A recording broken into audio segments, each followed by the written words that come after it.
What up, Hyperchange? Welcome to another episode. Today we're talking about Tesla's Q3 2020 delivery numbers. They are hot off the press. I'm going to give you my 2 cents. Let's just jump into it. These are the numbers. This is my favorite, mini Super Bowl every quarter. We get to know how many cars Tesla delivered, produced. From there, I'm going to backtrack, figure out what the financial implications of that are. But this was an absolutely I'm almost getting tired of saying how dope the quarter was and how much Tesla dominated, have a savage quarter. But that is just what happened. You know what I mean? You can decide for yourself. Tesla posts deliveries of 139,000 units. They produced 145,000 vehicles. Those are both records for the company. That's right. World's falling apart. Everybody says Tesla's screwed. The auto industry is in massive contraction, yet Tesla is posting records in terms of production deliveries. There's still only 13% of S and X subject to lease accounting, only 7% of Model 3 and Y, not even relying on leasing to have these sales. Most of them are outright. I mean, this is an incredible sign of just huge demand continuing for Tesla, the evidence that their products are literally the best in the market. And Sam Kors has this amazing tweet, just to sum it up for you guys.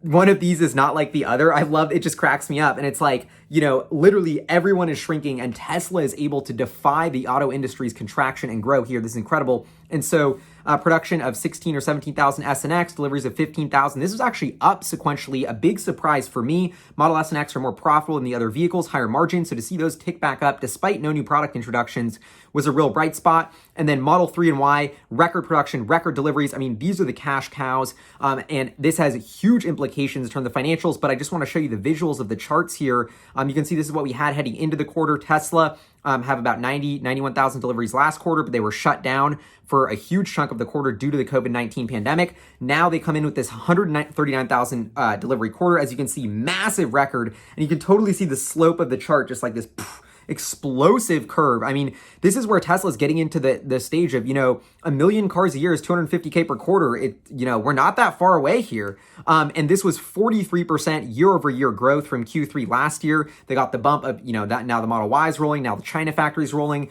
But even despite all of that, I mean, this organic growth of 43% for a company that does not do any marketing when its entire, sector is contracting this is the data that shows they're standing out. They're the only company that's going to dominate and actually succeed and improving and growing stronger throughout this crisis, not weakening. And this is the evidence.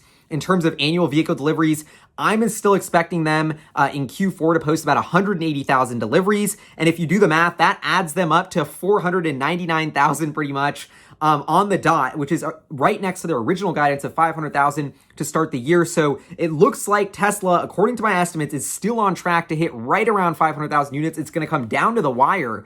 But they are still on track to hit that pre-COVID guidance, which is frankly just unbelievable progress for the company. And now let's dive into the financial implications of this. I always put this spreadsheet. I'll put a link in the description below if you want to check it out. But this is the Google Doc that I use to estimate based on average revenue per car, how much revenue and profit Tesla has based on their vehicle deliveries. So welcome to the world of hypercharts. I wanted to show you to visualize this. Here are the deliveries that Tesla posted. We've actually estimated Model Y here at about 34,000 for the quarter, 90,000 Model 3. These are just estimates. Tesla actually does not break out Model 3 and Y. But we're trying to estimate it here. I think I don't know, this seems pretty accurate to me. And remember, a lot of this is, you might be like, well, Tesla's only selling the Model Y. Why is the Model 3 so much bigger? A lot of that's because that China factory that's pumping out so much of this growth is really only making Model 3s right now. And so now we can see, from that Google Doc, how this evolves. Actually, let's talk about my estimates here.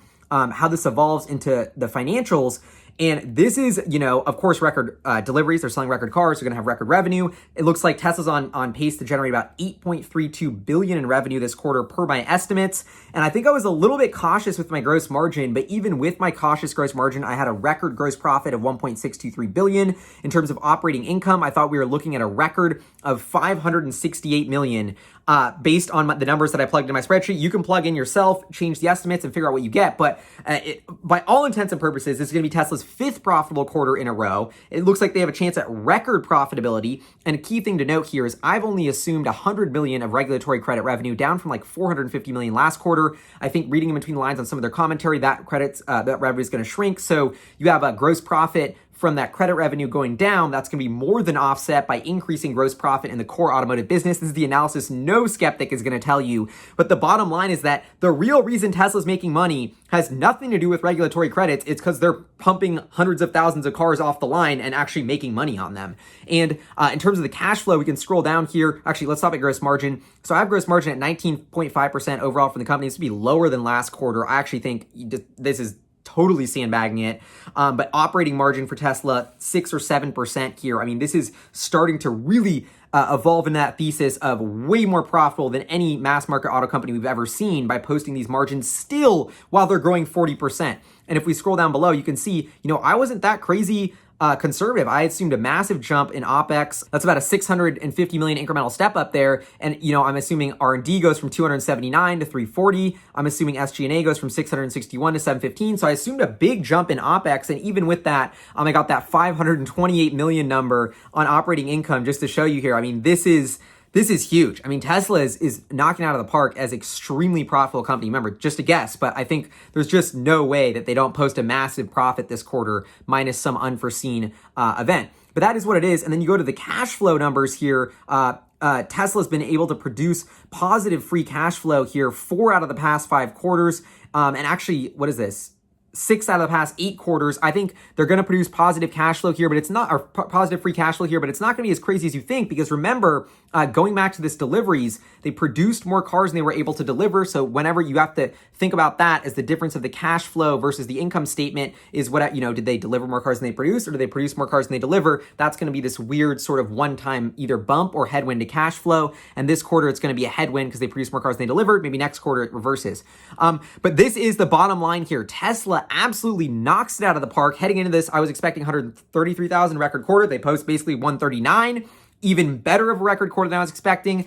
I mean, I'm getting tired of saying that how much they are crushing it, but it is true. Every other auto company is shrinking. Tesla's growing. And now that Battery Day is there, I mean, Tesla is showing us, okay, how do we get from 139,000 cars a quarter to like 500,000 cars a quarter? That's what Battery Day was about, was showing us the vertically integration technology to do that. And so, my guess is this is just a sneak preview of what's to come. We have so many more quarters of just absolutely home run numbers from Tesla. My guess is next quarter could be close to 180,000 units if they're already profitable as hell. This quarter, I mean, that just means profits and cash flow are only going up in the right direction. And this is just assuming that Tesla sells more cars, not even that they're more profitable per car sold because they get better at building the cars. And on top of that, they're charging more and more for their self-driving package. So that in theory, the profitability per car is going way up as well, not just the amount of cars they're selling. So, I mean, this is all the underlying fundamentals of why Tesla's stock price is soaring. It's not because Robinhood's getting too pumped. It's not because everyone's being irrational. I mean, it's a little bit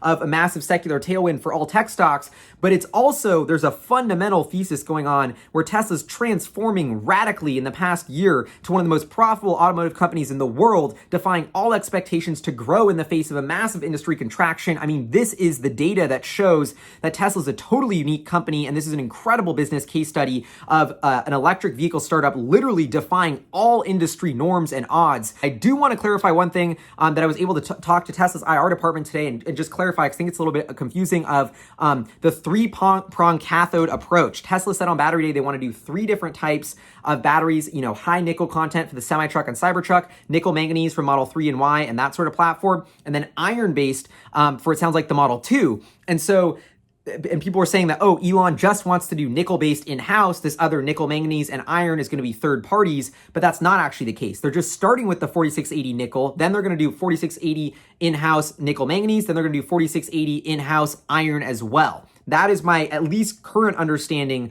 of how Tesla's in-house battery supply chain is going to work, but I just wanted to throw that in there because I know some people are getting confused. But anyway, this is Hyperchange, popping the champagne again for like the 10th quarter in a row for Tesla, because they are just growing like gangbusters.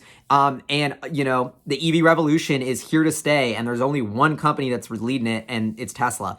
Anyway, would love to know what you think in the comments below. Was this what you were expecting? What are you reading in between the lines about these numbers? What do you got for Q4? Is Tesla going to hit that 500K? Leave it below. See y'all next time and have an epic weekend. Peace.